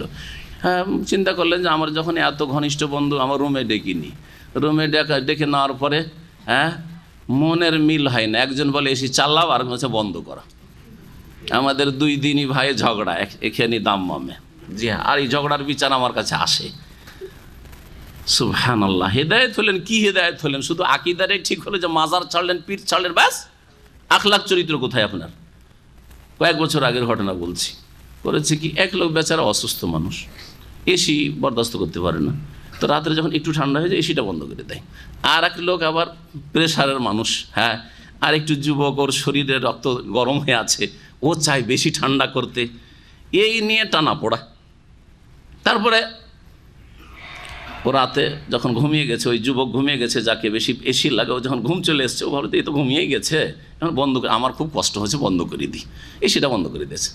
তখন এর ঘুম ভেঙে গেছে, কিছুক্ষণ পরে গরম লেগে উঠেছে, ঘুম ভেঙে গেছে, উঠে লাফিয়ে উঠেছে, গাল দিয়ে আবার কে এসি বন্ধ করলো। অথচ ঘনিষ্ঠ বন্ধু তারা, ঘনিষ্ঠ বন্ধু তারা, দিন শিখে দাঁড়ি পর্যন্ত আছে, 5 ওয়াক্ত নামাজ পড়ে, ফজরও পড়ে জামাতে, তাদেরকে চিনি। লাফ দিয়ে উঠেছে, কে এসি বন্ধ করলো, কে এসি বন্ধ করলো। এই করতে গিয়ে পট করে আবার এসি চালিয়ে দিল। আর তারপরে জানতে পারলো যে অমুক এসি বন্ধ করেছে। হ্যাঁ, তো বলছে আমার খুব কষ্ট হচ্ছে, আসলে আমি কমজোর মানুষ, খুব কষ্ট হচ্ছে। বলছি এবার এসিতে হাত দিয়ে দেখ, হাত ভেঙে দেবো তোর। সুবহানাল্লাহ, এর বিচার আমার কাছে এসছে তাদের। এবার শুধু এসিতে হাত দিয়ে দেখ, বন্ধ করে দেখ, হাত ভেঙে দেবো। আউযুবিল্লাহ। তাহলে আপনি ওর একটু মেনে নিতে চান না? আপনিও কিছুটা কনসিডার করেন, সেও কিছুটা কনসিডার করেন, মাঝামাঝি চলেন। এইখানে আমি বক্তব্য করছি, আমাকে গরম লাগছে, আর আপনাদেরকে শীত লাগছে। যদি ঝগড়া শুরু হয় তাহলে তো মাহফিল শেষ করতে হবে, ঠিক কিনা? ঠিক কিনা? জি হ্যাঁ। তো মাঝামাঝি সাদ্দেদু ওয়া কারিবু, এই জন্য ইসলামের একটি নীতিমালা আছে, মধ্যম পন্থা অবলম্বন করো। মধ্যম পন্থা অবলম্বন, আপনি একটু এগিয়ে আসেন আর আমি একটু এগিয়ে যাই, যে মাঝামাঝি একটা মিডিলে আমরা একটা সমঝোতায় আসি, জি, তাহলে চলা যাবে। আর রাত দিন একসাথে থাকলে কলহ হয়। 2 বোন, কত যে তাদের সম্পর্ক, কত যে তাদের ভালোবাসা, একই মায়ের পেট থেকে জন্মেছে, আর একই বাড়িতে লালিত পালিত হয়েছে, বাপের বাড়ি মায়ের বাড়িতে। আর তারপরে কোন এক নোংরা ব্যক্তি এই হারাম বিয়ে করলো, বিয়ে করার পরে 2 বোন সতীন হয়ে পড়লো, 2 সতীনের শুরু হলো সকাল বিকাল ঝগড়া। সম্পর্ক নষ্ট হইল না? হইল না? এই হিকমতের কারণে আল্লাহ পাক হারাম করেছেন 2 বোনকে বিয়ে করা। কোরআন দ্বারা প্রমাণিত যে 2 বোনকে একত্রিত করা, একই সঙ্গে রাখা যাবে না, তাই না? একই সঙ্গে রাখা যাবে না, আন্তাজমাউ, জমা করা যাবে না। তার মানে আলাদা আলাদা করে এই 2 বোন নয়, কয়েক বোনকে বিয়ে করতে পারেন না? পারেন না? বোঝা গেছে না? যায়নি? যেমন আপনার স্ত্রী আছে ধরেন, তারপরে স্ত্রী মারা গেল। আমাদের দেশের লোকেরা আবার বলে স্ত্রী মারা গেলে শুধু শালীকে বিয়ে করতে পারবে। এইটাও এক জেহালত, অজ্ঞতা। স্ত্রীকে তালাক দিলেন, যদিও সাধারণত কেউ দিতে চাইবে না, একজন ভালো মানুষ, যে আমার স্ত্রী, আমার মেয়েকে তুই তালাক দিলি, আবার আর এক মেয়ে তোকে দেবো, হ্যাঁ, এটা হয়তো দিতে চাইবে না, কিন্তু যদি দেয় রাজি হয়। অনেক সময় যে নিজের মেয়েই খারাপ, মেয়ে তালাক নিয়ে চলে আসলো, এই মেয়েটি খারাপ, কিন্তু জামাই খুবই ভালো, যার ফলে মেয়ের বাবা দেখছে যে আমার আর এক মেয়ে আছে, জামাই যখন ভালো তো আমি আর এক মেয়ে দেবো। জায়েজ না জায়েজ নাই? তাহলে স্ত্রী মারা গেলেও শালীকে বিয়ে করা জায়েজ, আর স্ত্রীকে তালাক দিয়েও যদি অভিভাবকের সম্মতি থাকে, মেয়ের বাবা অথবা বাবার যে স্থলাভিষিক্ত তার সম্মতি থাকে তাহলে শালীকে বিয়ে করা জায়েজ। স্ত্রীর অনুপস্থিতিতে, ইন্তেকালের মাধ্যমে অথবা তালাকের মাধ্যমে, অনুপস্থিতি এখন নেই স্ত্রী, সে তার বোনকে বিয়ে করা জায়েজ, কিন্তু দুটোকে একত্রিত করা জায়েজ নয়। নবী করিম সাল্লাল্লাহু আলাইহি সাল্লাম উসমান রাদিয়াল্লাহু তাআলা আনহুর সাথে বিয়ে দিয়েছেন তার মেয়ের, কার? প্রথম হচ্ছে রোকাইয়া রাদিয়াল্লাহু তাআলা আনহা। তাঁর যখন ইন্তেকাল হয়ে গেল তখন বিয়ে দিলেন উম্মে কুলসুম রাদিয়াল্লাহু তাআলা আনহার সাথে।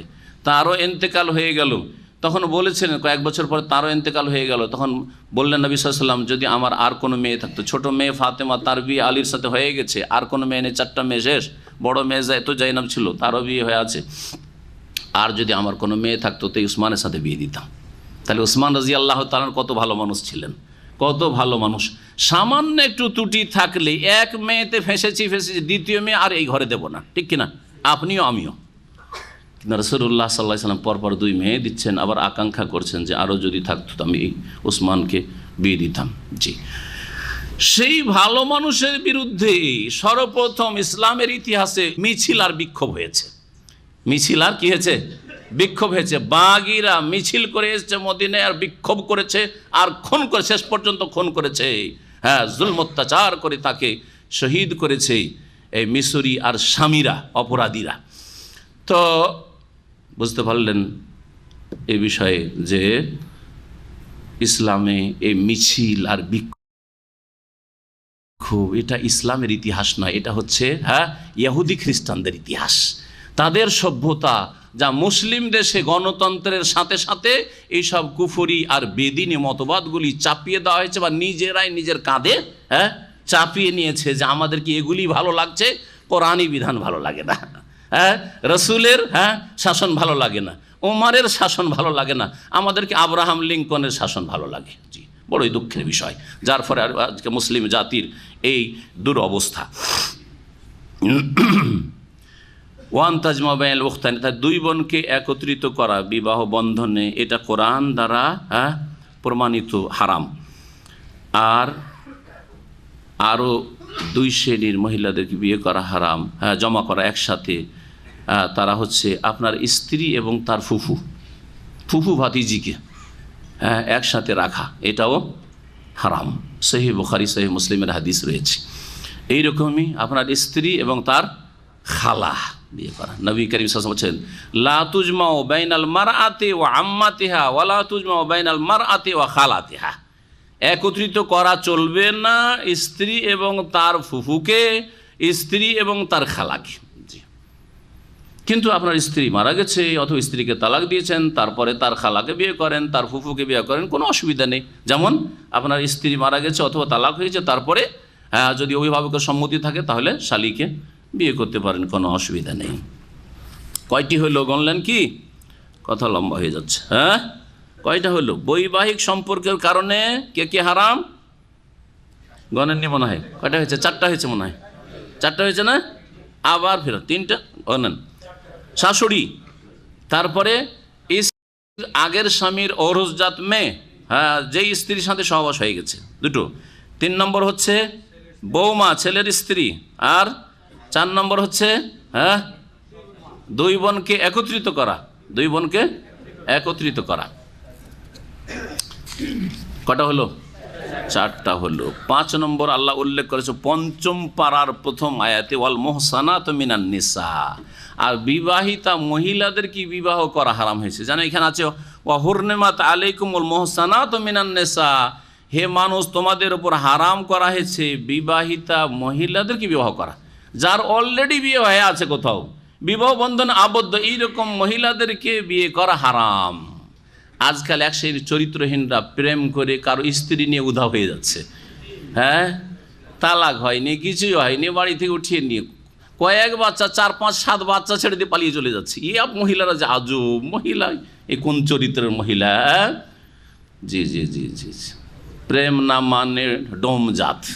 আমাদের ওস্তাদ বলেছিলেন যে প্রীত না মানে, প্রীত মানে বুঝেন তো, মানে প্রেম। প্রীত না মানে ডোম জাত, আর প্যাস না মানে ধুবি ঘাট, দোপা।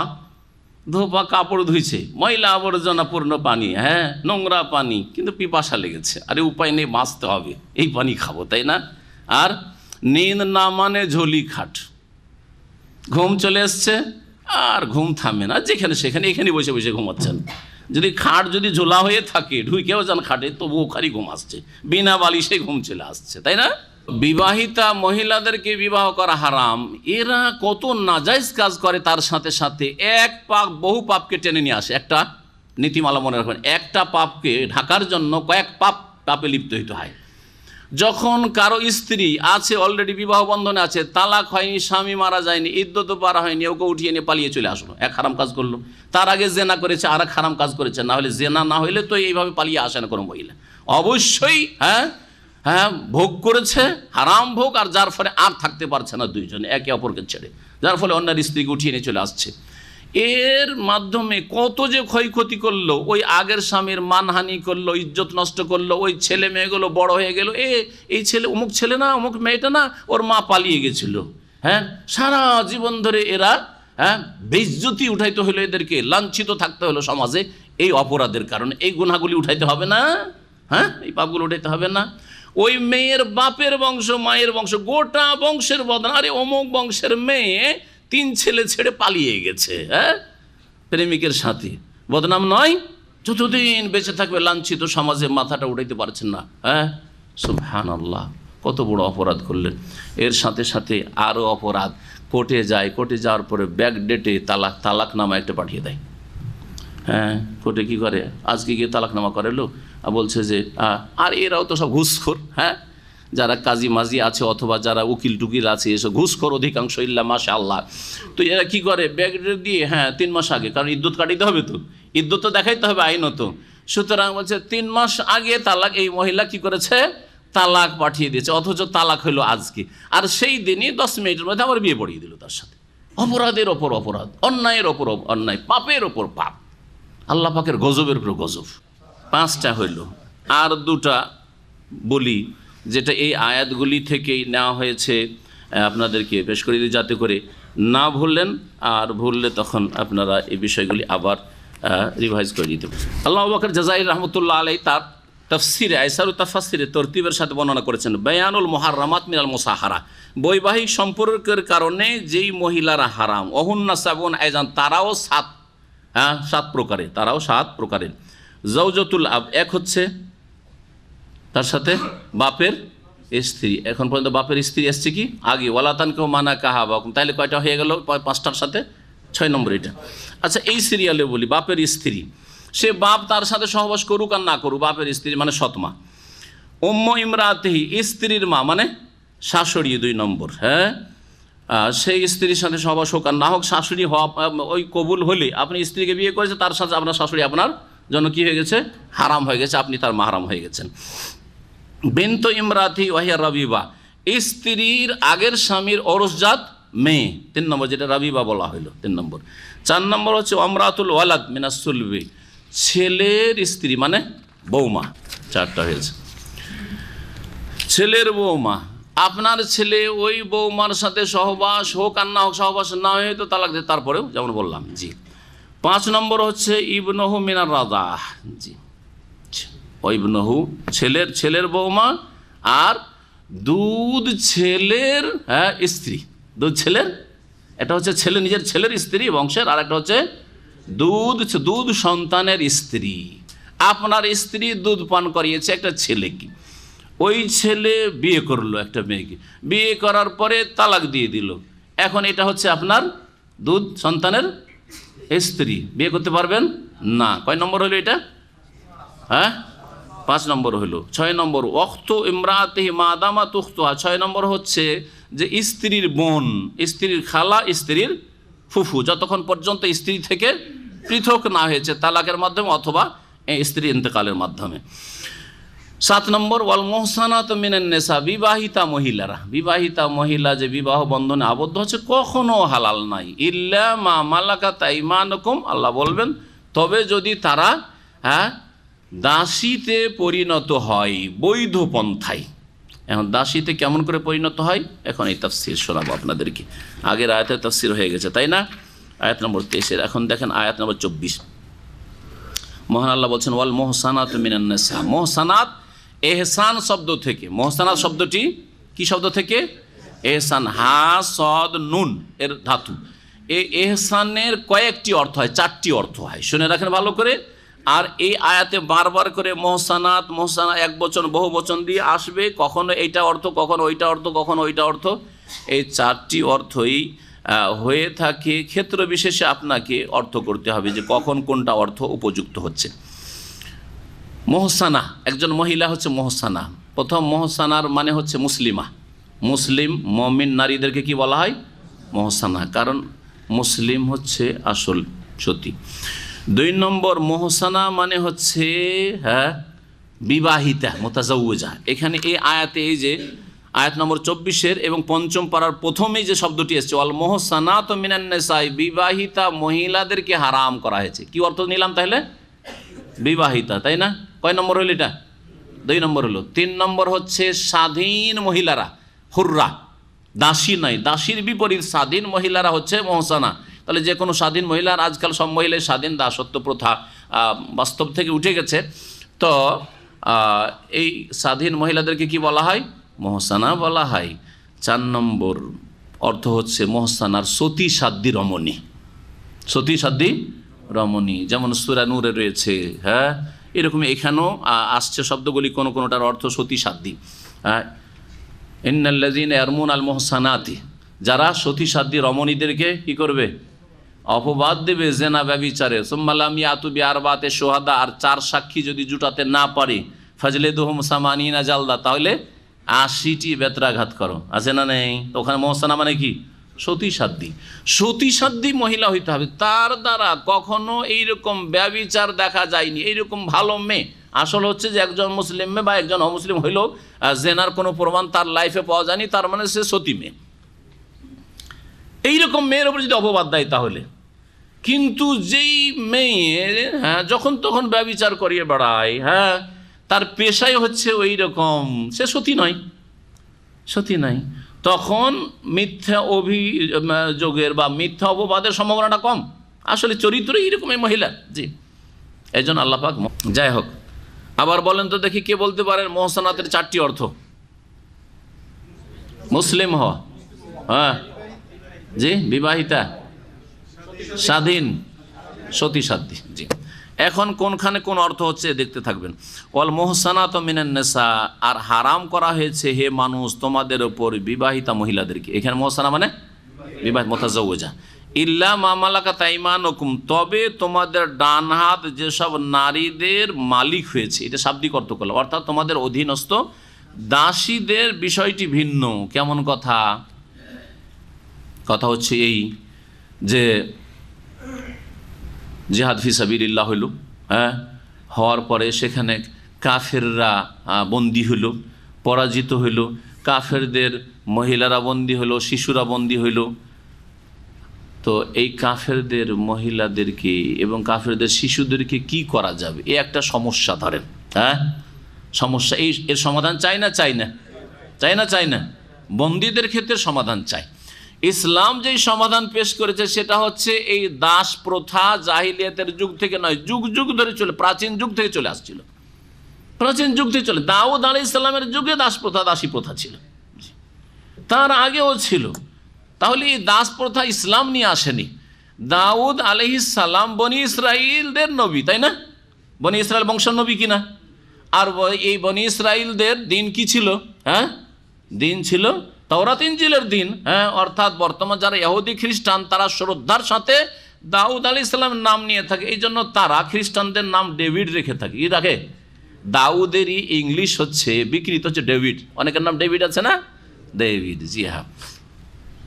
ইউসুফ জোসেফ বলে থাকে তারা, ইউনুসকে তারা জন বলে থাকে। কি বলে থাকে? অমুক জন বলে না? জন, জি। আরবিতে ইউহান্না ওরা বলে, আর ওইটা হচ্ছে জন। তো এরা এই ইহুদি খ্রিস্টানরা, আহলি কিতাবরা এইসব আম্বিয়া রসুলগণের কি করত? শ্রদ্ধা সম্মান করত। ইব্রাহিমকে তারা আব্রাহাম বলতো।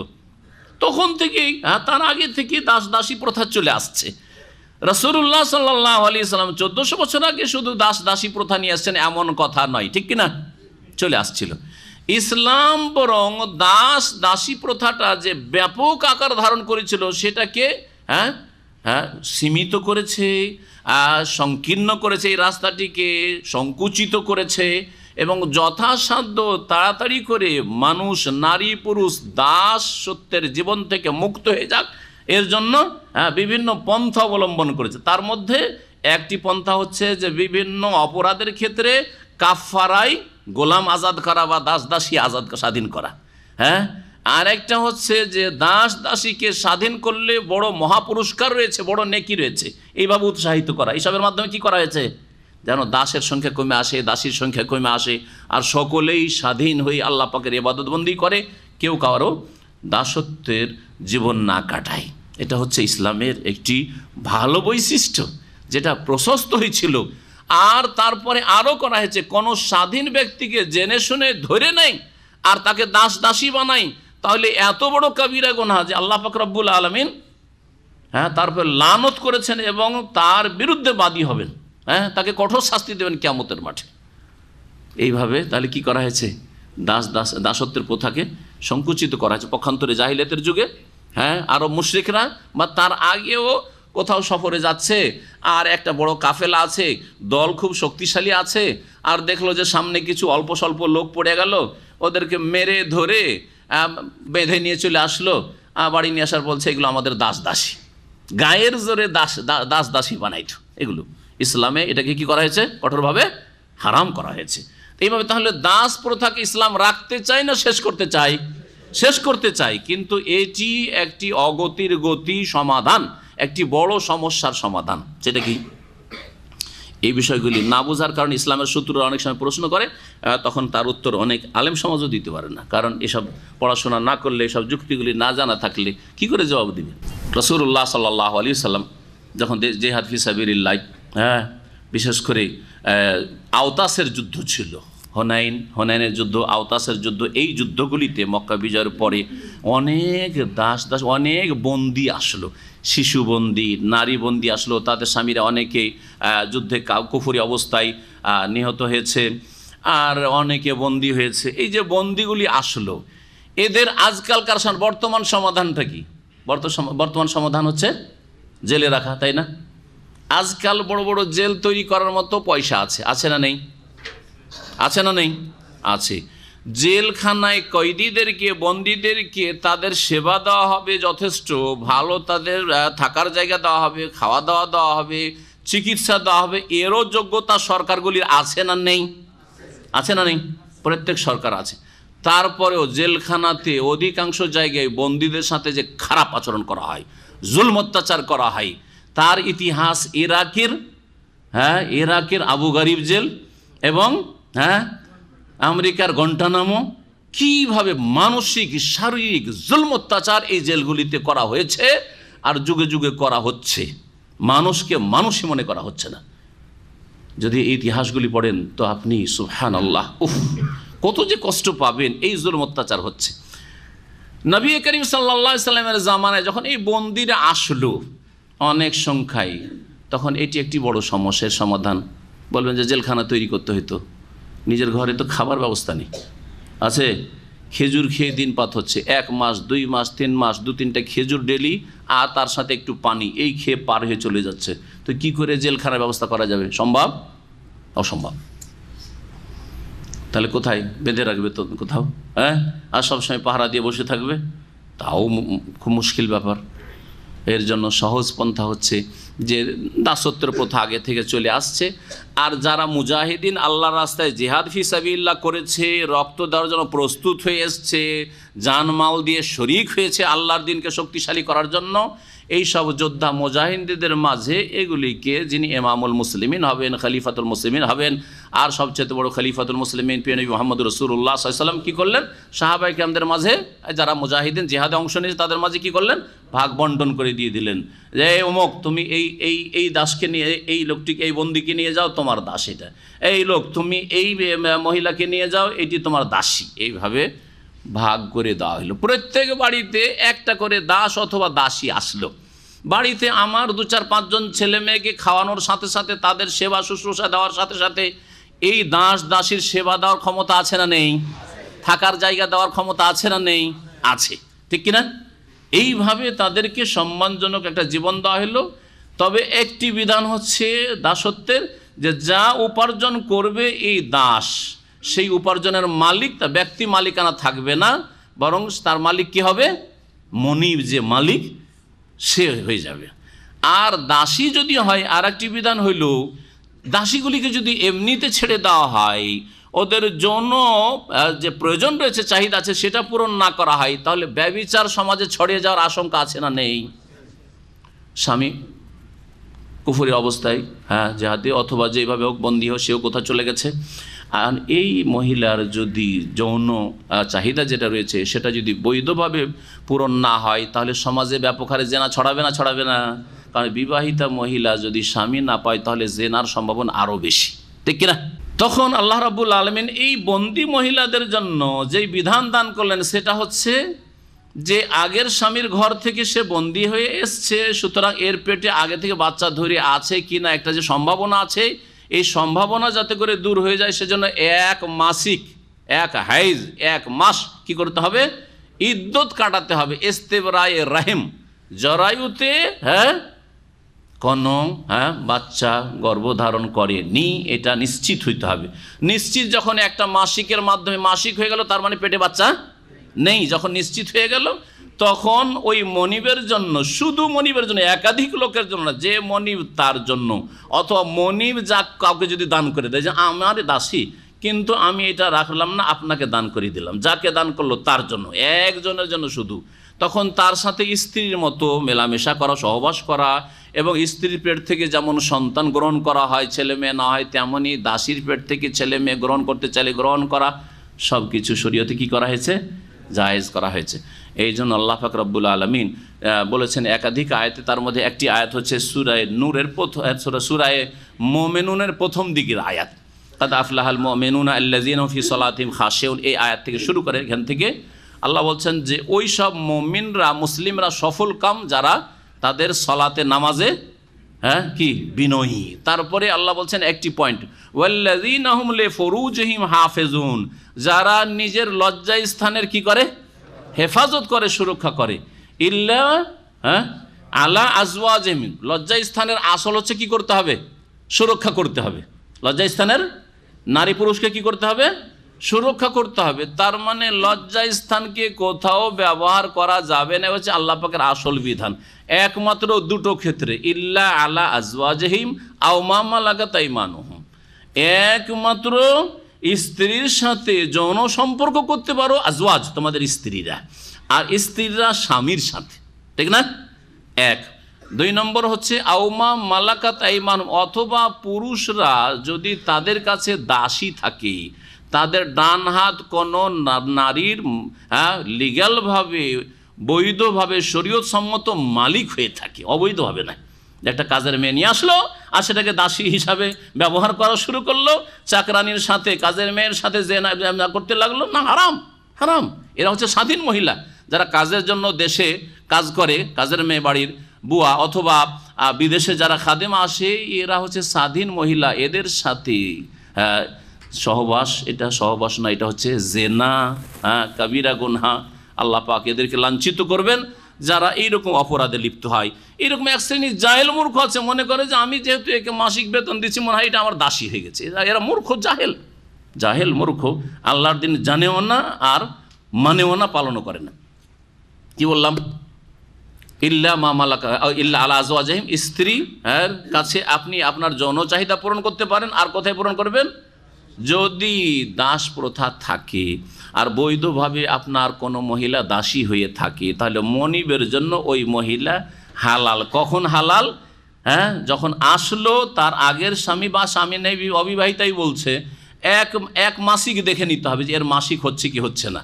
মাসিক হয়ে যখন ক্লিয়ার হয়ে গেল যে এর পেটে বাচ্চা নেই, তখন তার সাথে তার মনিব সহবাস করতে পারবে। কোনো মহিলা যদি মালিক হয়, মহিলা হচ্ছে মালিক, মনিব, আর পুরুষ হচ্ছে দাস, তাহলে এই ক্ষেত্রে স্বাধীন মহিলা কি দাসের সাথে মিলিত হইতে পারবে? না, পারবে না, এটা পারবে না, জি, ওটা পারবে না। কারণ সে হচ্ছে স্বাধীন মহিলা, সুতরাং স্বাধীন মহিলা সে বিবাহ বসবে, সে তার দাস থেকে কাজ নিতে পারবে, দাসের যে আয় উপার্জন আছে সেটার মালিক হবে, কিন্তু তার সাথে তার মেলামেশা সহবাস হারাম, এটা জায়েজ নয়। কিন্তু পুরুষ ব্যক্তি তার দাসীর সাথে সহবাস করতে পারে, এটা হচ্ছে শরীয়তের বিধান। এই বিধান রহিত হয়ে গেছে না আছে? আছে, শরীয়তের বিধানে আছে, ভালো করে জানেন, শরীয়তের বিধানে আছে, বাস্তবের নেই। বাস্তবের নেই মানে যেহেতু দাসী আসার দুটো রাস্তা, দাস দাসী হওয়ার, দাস প্রথা চালু থাকার রাস্তা কয়টা?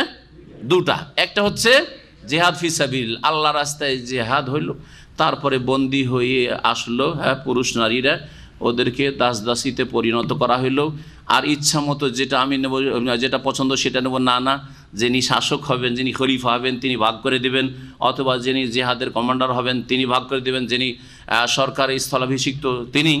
এটা হচ্ছে একটা রাস্তা। আর একটা রাস্তা হচ্ছে যে কিছু কিছু বংশ ছিল যারা যুগ যুগ ধরে, শত শত বছর ধরে দাস বংশ, দাস বংশ থেকে দাসী জন্মিবে, দাস জন্মিবে, স্বাধীন হবে না। এটা হচ্ছে এক শরীয়তের বিধান। অর্থাৎ কারো দাদা দাসত্বে পরিণত হয়েছিল, কারো দাদা কোনো ব্যক্তির কি হয়েছিল?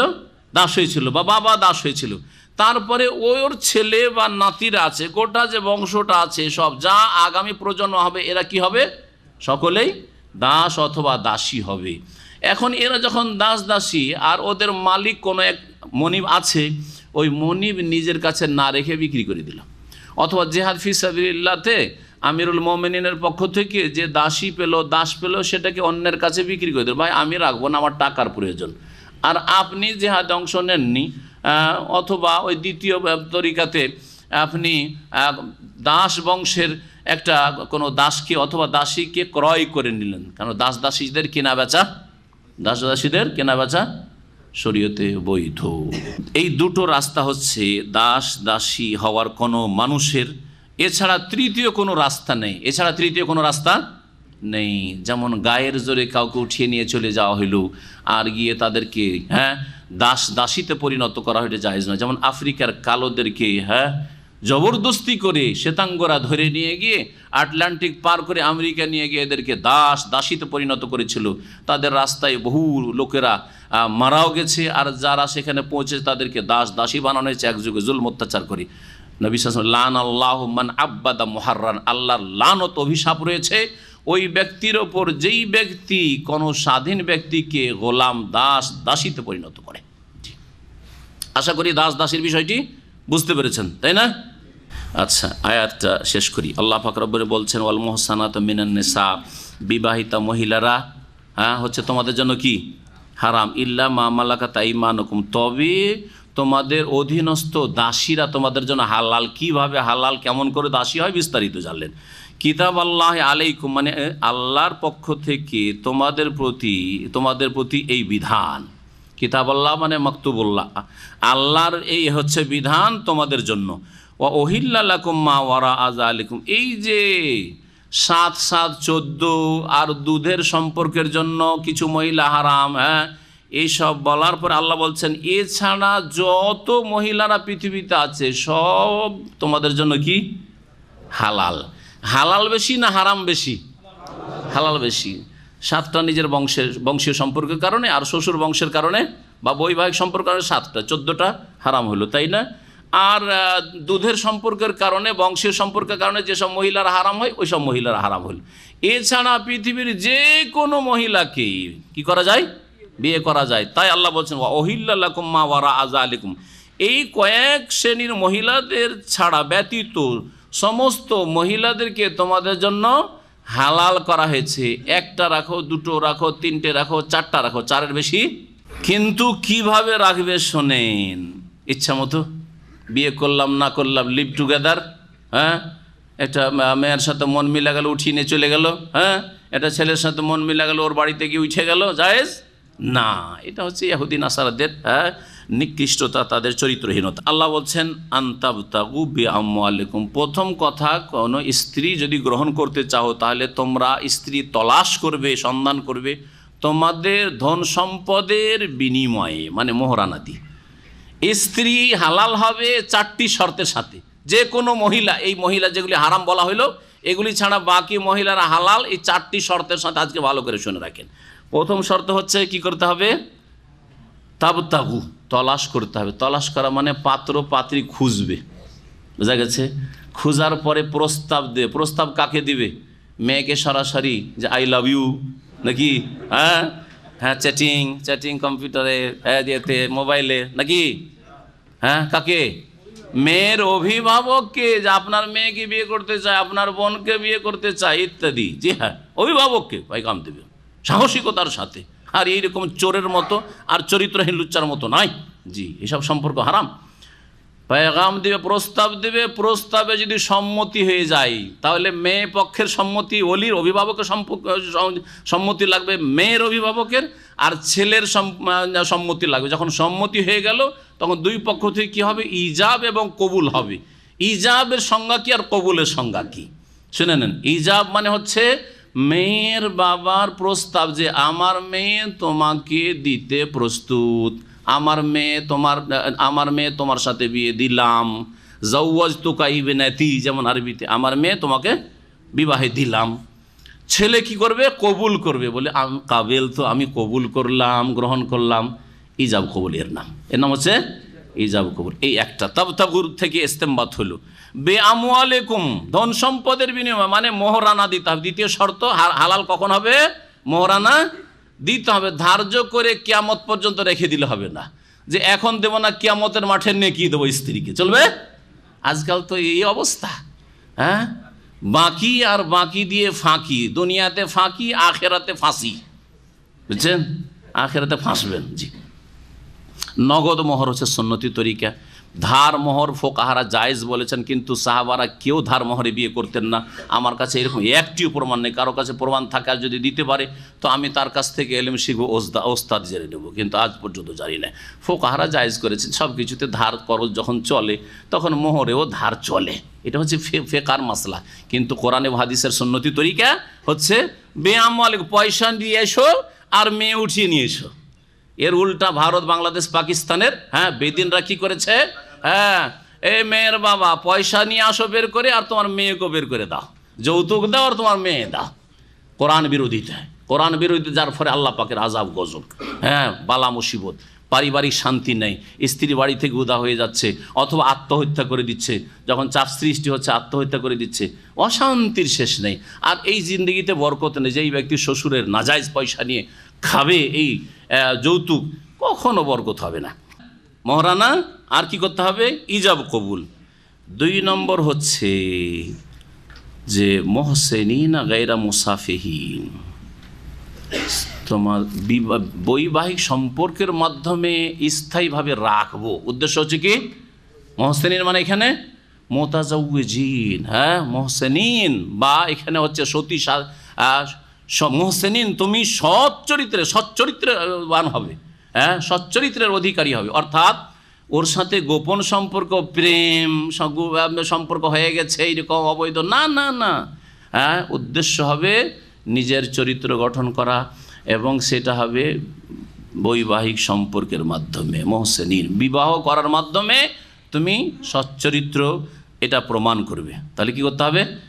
স্থায়ীভাবে বিবাহের নিয়ত করতে হবে, যে আমি এই মেয়েটিকে যে বিয়ে করলাম, একে আমি চিরকাল যথাসাধ্য রাখবো। যদি এইরকম কোনো দুর্দিন না আসে যাতে তালাক দিতে বাধ্য হই, অথবা সে তালাক নিতে বাধ্য হয়, তো আসল হচ্ছে যে আমি নিয়ত করেছি কি, একে চিরকাল আমার সঙ্গে রাখবো। যদি নিয়ত করেন যে বিদেশে আছি, একটা ফিলিপিনো মেয়ে পাচ্ছি, আর এখানে তো যুবক মানুষ, যাকে বিয়েটা করেই ফেলি, আর যখন আমি দেশে যাব তখন বলবো যে টাটা বাই বাই, বা ও যখন দেশে যাবে ও মানিলা চলে যাবে, আমি ঢাকা চলে যাব, জায়েজ? হারাম। 3য় শর্ত, যাকে বিয়ে করবেন স্থায়ীভাবে তার সাথে সংসার করবেন। বিয়ে করেছি, বিদেশি মেয়েকে বিয়ে করেছি, ওকে আমি আমার দেশে নিয়ে যাব, অথবা তার দেশে আমি চলে যাব, জায়েজ। এই নিয়ত থাকতে হবে, বোঝা গেছে না? 4র্থ শর্ত হচ্ছে যে অবৈধ সম্পর্ক যেন না হয়। অবৈধ সম্পর্ক যেন, গোপনে গোপনে ব্যভিচার এইরকম যেন না, এইরকম সম্পর্ক নয়। বরং স্থায়ীভাবে পাক পবিত্র চরিত্র নিয়ে বিয়ে করে থাকতে হবে। আল্লাহ পাক বলছেন গায়রা মুসাফিহিন, তোমরা ব্যভিচারকারী হবে না। ফামাস্তামতাতুম বিহি মিনহুন্না, নারীদের মধ্য থেকে যাকে তোমরা উপভোগ করবে, ফাআতুহুন্না উজুরাহুন্না ফারিজা, তার নির্ধারিত মোহর দিয়ে দাও। উজুর মানে মোহর, আর ফারিজা মানে নির্ধারিত, যা নির্ধারণ করেছো, ধার্য করেছো এত টাকা মোহর, সেটা দিয়ে দাও। ওয়ালা জুনাহ আলাইকুম ফিমা তারাদাইতুম মিন বাদিল ফারিদা, তাহলে বোঝা গেল যে মোহর ধার্য করতে হবে। আর কেউ যদি মোহর ধার্য না করে তো মাহারে মিসল মানে ওই বংশে যেই হার আছে মোহরের, সেই মোহর দিতে হবে। ফুকাহারা বলেছেন মোহর ধার্য করে দেওয়ার পরে, মোহর মেয়েটিকে দিয়ে দিলে, তোমার স্ত্রীকে দিয়ে দেওয়ার পরে স্ত্রী যদি বলে যে টাকাটা তুমি রাখো না, তোমার ব্যাংকে রাখো, অথবা টাকাটা তুমি নিজের সংসারে লাগাও, জায়েজ। কিছু অংশ চলো তুমি 1 লাখ টাকা দিয়েছো, 50,000 তোমাকে দিয়ে দিলাম, আমার কাছে 50,000 থাক, জায়েজ। কিছু যদি পরে ছেড়ে দেয় সেটা আলাদা কথা, কিন্তু তোমাকে পেমেন্ট করতে হবে, দিতে হবে। আল্লাহ বলছেন ওয়ালা জুনাহ আলাইকুম, তোমাদের কোনো গুনাহ হবে না, ফিমা তারাজাইতুম, পরস্পর যদি তোমরা সম্মত হয়ে যাও, মিমবাদিল ফারিজা, মোহর ধার্য করার পরে, যে কিছু ছেড়ে দেব, কিছু দেব, কিছু দেব না, আর ও কিছু নেব, কিছু নেব না, দেব না নয়, কিছু নেব, কিছু নেব না। যার হক সে এই প্রস্তাব পেশ করলো যে আমার এত টাকা লাগবে না, তুমি এতটা দাও, এতটা না দিলেও চলবে, বা যে দিয়েছিলে তুমি কিছুটা ফিরিয়ে নাও, সংসারে লাগাও, জায়েজ আছে সম্মতির সাথে হলে। কিন্তু চাপ সৃষ্টি করেন, ইশারা ইঙ্গিতে, পরোক্ষ অথবা প্রত্যক্ষ, যেন চাপ সৃষ্টি না হয়। আপনার স্ত্রী টাকাটা নিজের কাছে রেখেছে, সেই জন্য তার মানসিক নির্যাতন চলছে, অথবা শারীরিক নির্যাতন চলছে, ভাষা আপনি খারাপ ব্যবহার করছেন, তাকে আপনি শক্ত দৃষ্টিতে দেখছেন, কিন্তু যখন টাকা পেয়ে গেছেন খুব খুশি, এইরকম যেন না হয়। এটা হচ্ছে জুলম, অত্যাচার। আল্লাহ পাক বলছেন ইন্নাল্লাহ কানা আলিমান হাকিমান, নিশ্চয়ই আল্লাহ রাব্বুল আলামিন বিজ্ঞানময়, আলিমান মানে সর্বজ্ঞ, সব কিছু জানেন, হাকিমান মানে প্রজ্ঞাবান বা বিজ্ঞানময়। এখানে আজকে তাফসীর শেষ করছি। আল্লাহ পাক যেন দিন বুঝার তৌফিক দান করেন এবং দিন অনুযায়ী চলার তৌফিক দান করেন। সাল্লাল্লাহু আলাইহি ওয়া সাল্লাম নবিয়ানা মুহাম্মদ ওয়া আলা আলিহি ওয়া সাহবিহি আজমাইন।